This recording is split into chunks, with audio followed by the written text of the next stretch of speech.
Hello guys! Hello! This is for Cancer. Welcome dito sa aking channel, Kapalaran 888 Cancer. Alamin natin kung anong messages, vibration, gabay, energy para sa lahat ng Cancer. This is general reading, so I hope na makuha mo yung energy. Okay, Cancer.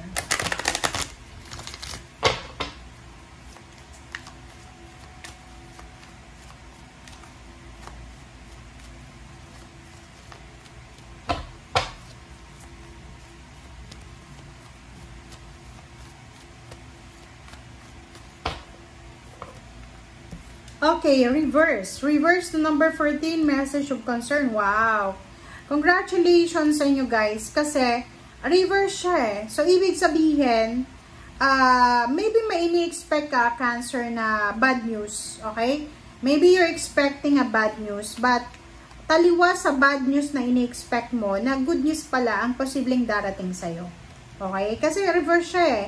So, normally, yung message na matatanggap mo is medyo mamumroblema ka eh. But out of the blue, sinasabi ng bara sa'yo dito na posibleng yung balita na matatanggap mo ay ano siya eh. Hindi siya concerning eh. Diba? Ang ganda. So, yun, Cancer. First card mo siya. Wala kang dapat na pag-alalahanin na kasi naka-reverse siya eh. Diba? Reverse siya. So, wala kang dapat na alalahanin. Hindi ka dapat nag-aalala. Hindi ka dapat nagpapanik. Okay, community. So, nakikita ko dito, Cancer, na possible na meron kayong inaalala na yung sasabihin ng mga tao sa paligid nyo, ganyan, ganito. Medyo nag-aalala ka dati eh, or maybe few weeks ago na inaalala mo, ano kayong sasabihin ng mga kapitbahay ko, ganito, ganyan. Kung ano man, sinasabi ng barase, huwag kang mag-alala kasi the community, they're supporting you sa kung ano man yan na meron ka sa ngayon. Okay?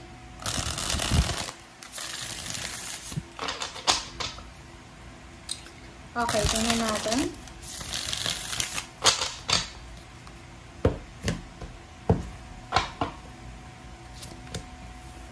Okay, King of Wands. Four of Swords. Queen of Cups, King of Pentacles, and sa ilalim mo dito is Queen of Pentacles, King of Pentacles, and Queen of Pentacles. Okay, Cancer.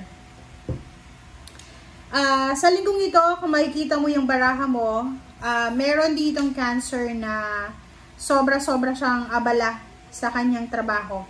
Okay? Same with the Pisces, same with the Scorpio, ikaw din Cancer.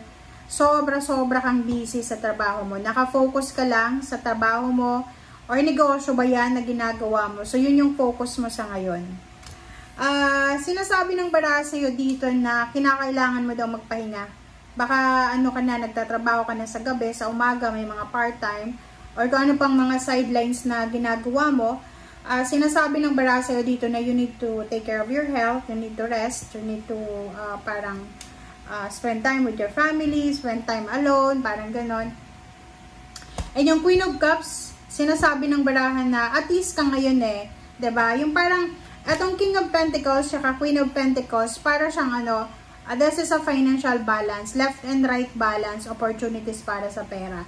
And Queen of Cups, sinasabi ng bara sa'yo na wala kang masyadong pinoproblema siguro sa pera sa linggong ito, or wala kang masyadong kailangan na problema sa linggong ito because may pera ka, may trabaho ka siguro, may business ka, or maybe meron kang ipon, or there's an assurance na meron ka, parang ganon. So, nakikita ko sa'yo dito na isa sa mga rason, okay, isa sa mga rason kung bakit ayaw mong magpahinga, isa sa mga rason kung bakit ayaw mong umabsent sa trabaho ngayong linggo kasi sinasabi mo dito na kailangan mong balansehin yung salapi. Kailangan mong kumita ng maraming pera kasi gusto mo magkaroon ng financial balance. Ayaw mong mamroblema na sa usaping salapi. Hindi ko alam kung bakit, pero yung mga readings natin, palaging nag-end siya sa finances.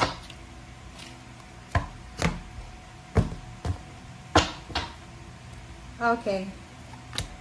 Six of Wands, Ace of Disc. Okay, Cancer, sinasabi ng first two cards natin sa third deck na to, na ihanda mo ang sarili mo kasi kung ano man yan na pinagkakaabalahan mo sa ngayon, kung ano yung tinatrabaho mo sa ngayon, kung ano yung pinagkakaabalahan mo, or binibigyan mo ng focus, ng energy, sinasabi ng barahan na posibleng magdadala yan sa'yo ng victory and success. Pwedeng hindi mo alam, maybe 6 months from now, promoted ka na, or maybe 6 weeks from now, ikaw ay magkakaroon ng appreciation from your boss or from the company na pinagtatrabahuan mo. Kumbaga, kung ano man daw to napapasukin mo sa linggong ito or kung ano man tong ginagawa mo sa linggong ito, ito ay magdadala sa'yo ng sobra-sobrang tagumpay. Okay, next card natin is Six of Disc. This is financial balance, guys. Oh. You're lucky. Okay, sobra-sobra kang lucky kasi may mga tao sa buhay mo na posibleng tutulungan ka nila. They are parang willing to support you, willing to give their time, their energy sa kung ano man na kailangan mo. Okay, so congratulations sa inyo, Cancer, kasi kung makikita mo dito,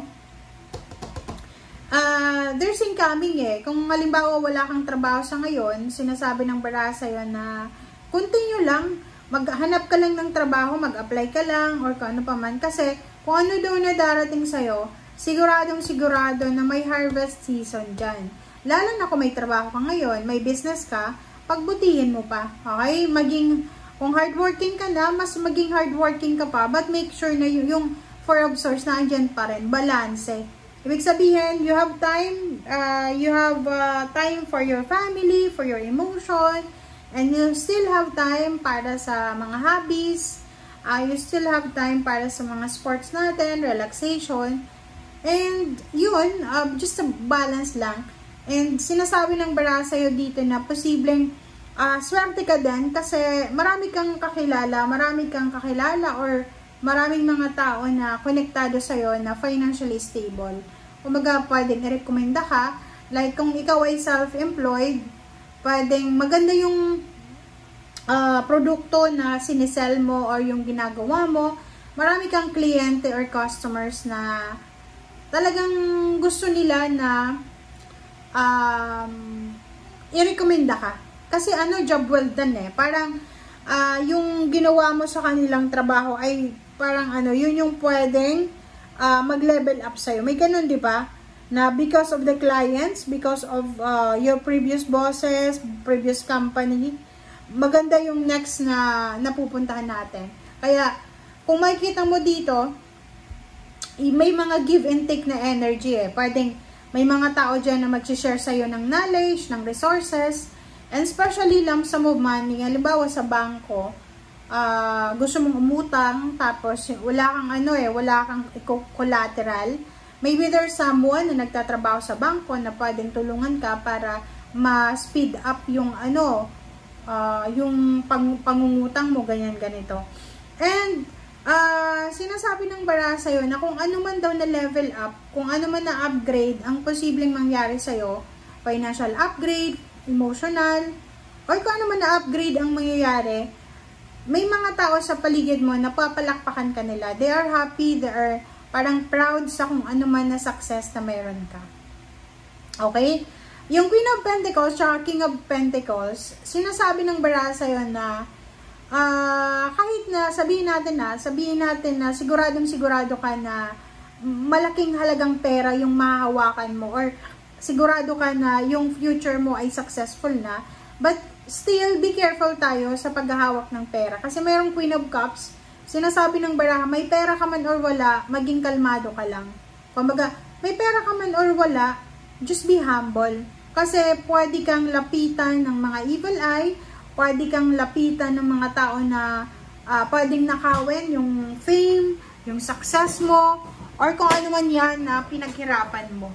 Okay? So, yan guys ang sinasabi ng baraha. Maraming salamat sa patuloy na panonood dito sa aking channel, Kapalaran 888 Cancer.